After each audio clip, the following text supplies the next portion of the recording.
اور حدیث ہے 5318 حضرت ابن مسعود فرماتے ہیں کہ رات ہم نے رسول کریم صلی اللہ علیہ وسلم کے پاس بیٹھ کے باتیں کی، حتیٰ کہ ہمارے باتوں کا سلسلہ طویل ہو گیا۔ پھر ہم اپنے گھر والوں کی طرف لوٹے۔ بس جب صبح کے وقت نبی پاک صلی اللہ علیہ وسلم کے پاس حاضر ہوئے تو آپ نے فرمایا گزشتہ رات مجھ پہ انبیاء پیش کیے گئے، ان میں سے کچھ کی امتیں اور ان کی پیروی کرنے والے پیش کیے گئے، پر نبیوں نے گزرنا شروع کیا۔ میں نے دیکھا ان میں سے ایک نبی علیہ السلام گزرے، ان کے ساتھ ان کی امت کا صرف ایک آدمی تھا۔ ایک نبی گزرا تو ان کی قوم میں سے کوئی آدمی ان کے ساتھ نہ تھا۔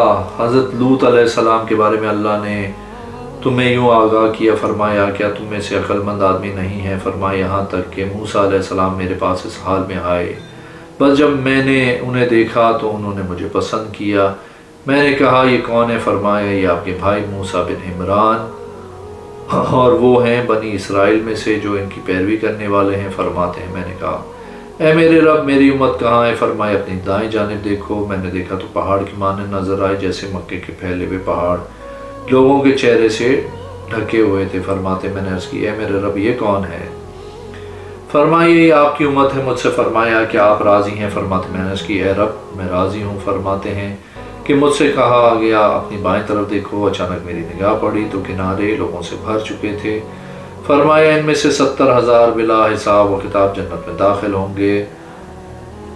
بنو اسد بن خزیمہ قبیلے کے عکاشہ بن محصن نے عرض کی اے اللہ کے رسول میرے لیے اپنے رب سے دعا کریں کہ میں ان میں سے ہوں۔ ایک اور بندے نے عرض کی میرے لیے رب سے دعا کریں کہ میں ان میں سے ہوں۔ بس نبی کریم صلی اللہ علیہ وسلم نے فرمایا عکاشہ تم سے سبقت لے گیا۔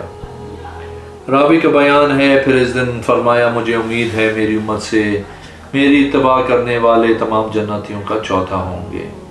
راوی کہتا ہے ہم سب نے اللہ اکبر کا نعرہ لگایا، پھر آپ صلی اللہ علیہ وسلم نے فرمایا میں امید کرتا ہوں کہ تہائی ہوں گے۔ راوی کا بیان ہے ہم نے پھر اللہ اکبر کا نعرہ لگایا، پھر آپ صلی اللہ علیہ وسلم نے فرمایا مجھے امید ہے تم ایک بہت بڑا حصہ ہوگے۔ پھر آیت پڑھی سلاسہ من اولین الی آخر۔ پھر آپ صلی اللہ علیہ وسلم نے ہمیں ہمارا ذکر فرمایا کہ مومنین میں سے کچھ لوگ ہوں گے جو ایک دوسرے کے پاس جائیں گے، بس وہ فرمائے گا تم کیا دیکھتے ہو؟ کیا ان لوگوں کے اعمال دیکھتے ہو جو جنت میں جائیں گے کہ ان پر حساب بھی نہ ہوگا؟ حتیٰ کہ وہ سمجھیں گے کہ یہ ایسے لوگ ہیں جو اسلام میں پیدا ہوئے پھر مسلسل مسلمان رہے حتیٰ کہ ان پہ موت آ گئی۔ کہا آپس میں یہاں تک کہ رسول کریم صلی اللہ علیہ وسلم تک بات پہنچ گئی۔